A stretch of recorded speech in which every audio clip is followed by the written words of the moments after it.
अरहम एक छोटा सा लड़का था। वो हमेशा अपने दोस्तों की तरह नई जूतियां लेने की जिद करता, लेकिन उसके बाबा के पास इतने पैसे नहीं थे। बाबा मुस्कुराकर कहते, बेटा, पुरानी चीजों में भी बरकत होती है। मगर अरहम नाराज हो जाता। एक दिन स्कूल में सब बच्चे खेल रहे थे। एक बच्चा दौड़ते हुए गिर गया। उसकी टांग नहीं थी, वो सिर्फ एक लोहे की स्टिक के सहारे चलता था। अरहम ने उसे देखा तो रुक गया।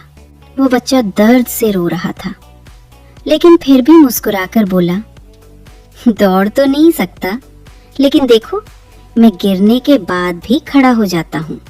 उस पल अरहम अपनी जूतियों को देखने लगा। वो टूटी हुई थी, मगर उसके पास दोनों टांगे थीं। वो चल सकता था, दौड़ सकता था।